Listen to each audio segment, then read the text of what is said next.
सबको प्रणाम। इस कार्यक्रम में आपका हार्दिक अभिनंदन, भद्र स्वागत। आज हम मन के बारे में और कुछ चर्चाएं करते हुए मन को और ठीक से समझकर मन को सदुपयोग करने के प्रयत्न करेंगे। मन एक समय एक ही विचार के ऊपर टिक पाता है, एक के अलावा दो विचारों पे नहीं टिक पाता है, दो विचारों को नहीं कर पाता है।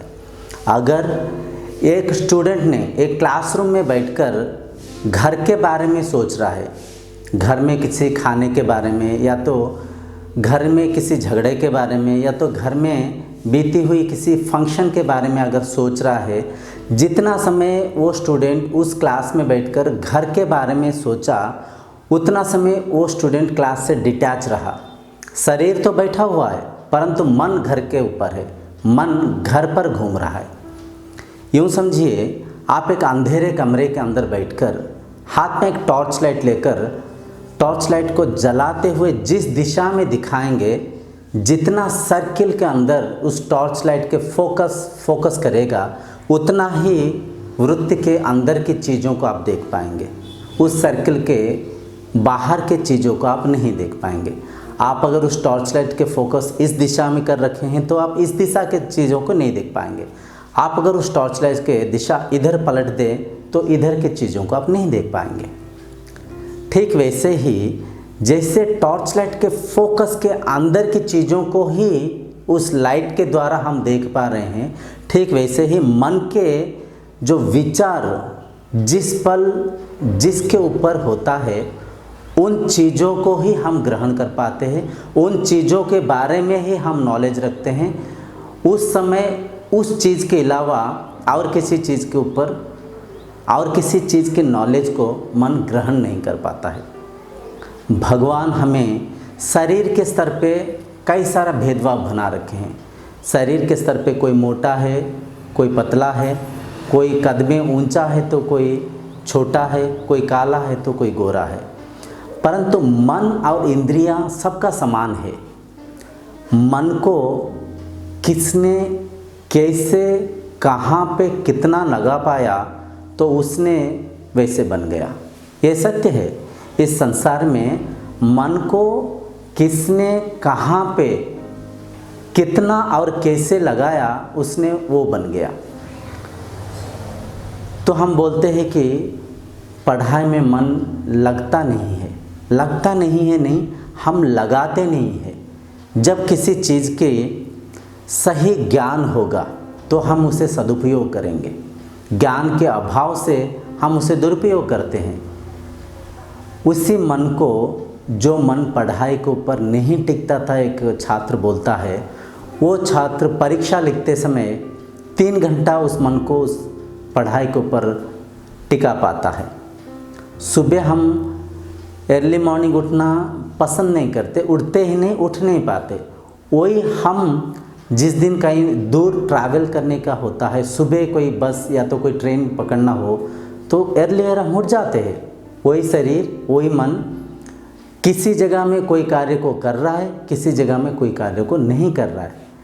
उसका कारण केवल ज्ञान की कमी, उस चीज़ की समझ की कमी। हम जब एक टीवी में कोई पिक्चर देखते हैं, पिक्चर देखते समय मन उस पिक्चर के आसक्ति में, उस पिक्चर के इंटरेस्ट में, उस पिक्चर की आनंद में डूबकर 2 घंटा बिता देता है। जब मन को आनंद आता है, मन उस चीज़ के साथ अटैच हो जाता है, मन उस चीज़ के साथ सिंक्रोनाइज हो जाता है, टाई हो जाता है। इस कारण उस पिक्चर के हर पल को हम याद रख पाते हैं, हर मोमेंट को, हर कहानी, उस पिक्चर के कहानी की हर मोमेंट को हम बता देते, इस जगह ये हुआ था। किसी ने अगर हमें पूछे उस पिक्चर के बारे में, इस जगह हीरो ने ये डायलॉग मारा था, तुरंत हम उसका रिप्लाई दे देते, हाँ बात सही है, ऐसे बोला था। तो हर एक मोमेंट को हम याद रख पाते। इस कारण हम इंटरेस्ट से उस पिक्चर को देख रहे थे, पिक्चर के साथ टाई हो रखे थे।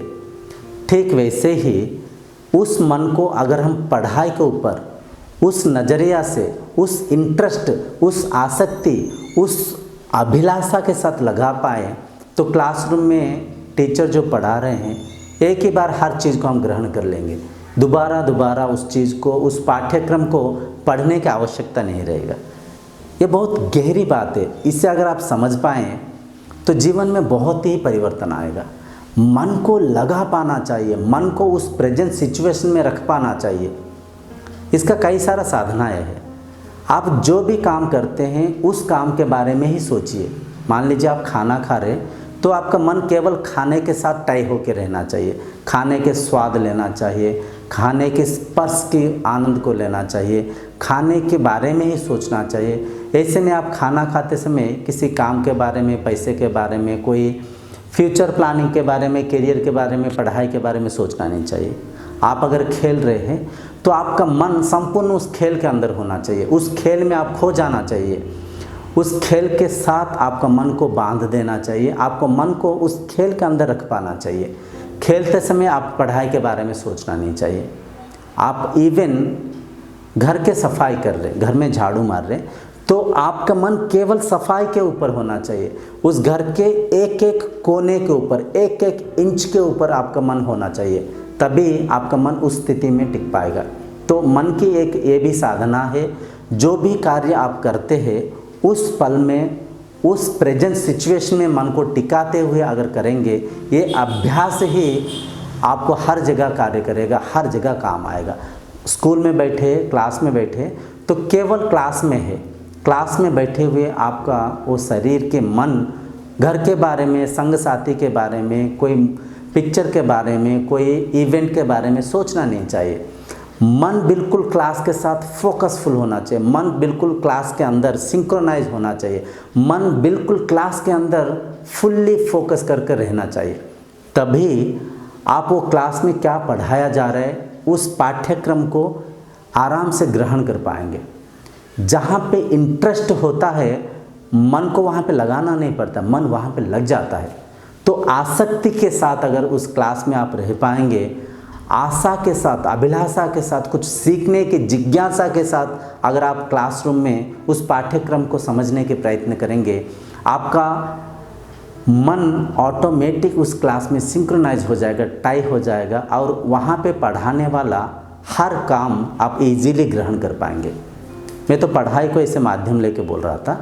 आप वैसे कोई भी कार्य करते, कोई भी काम करते हैं, उस काम के ऊपर आपको मन को टिकाते हुए, उस प्रेजेंट सिचुएशन में आपको मन को रख पाते हुए अगर आप करेंगे तो उस काम के प्रतिफल को अवश्य आप प्राप्त कर पाएंगे। ये सत्य है। तो इस ज्ञान को रखिए। मन हर पल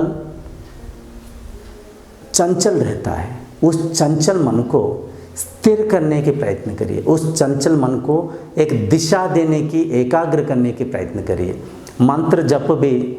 मंत्र जप का उद्देश्य भी यही है। जो हम मंत्र जाप करते हैं, कोई एक भगवान के नाम को लेके बारंबार 108 बार या तो 216 बार, ऐसा हम जितने बार चाहे हम जप करते हैं। जप का मुख्य उद्देश्य ये है मन को अंतर्मुखी करना, मन को एक शब्द के ऊपर टिका पाना, मन को स्थिर करना।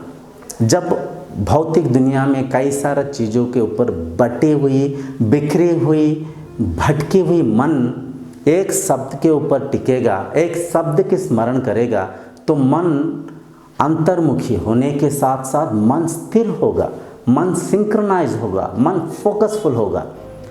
तो अगर हो सके हर दिन आप भी सुबह ध्यान के साथ साथ कुछ पल अगर जप में भी आपके समय को दे पाएँ तो आपका मन अंतर्मुखी होगा, मन सिंक्रोनाइज होगा और मन प्रेजेंट सिचुएशन में रह पाएगा। इस कार्यक्रम को यहीं पे रखता हूँ। धीरे धीरे और कई सारे मन के बारे में चर्चाएं करेंगे। मन को ठीक से हम समझेंगे। मन को जब हम ठीक से समझ पाएंगे, वो समझ ही हमें कार्यरत करने में प्रेरित करेगा, सदुपयोग करने में सहायता होगा। इस कार्यक्रम को यहीं पे रखते हुए अगले कार्यक्रम तक आपसे विदाई मांगता हूँ। तब तक के लिए प्रणाम।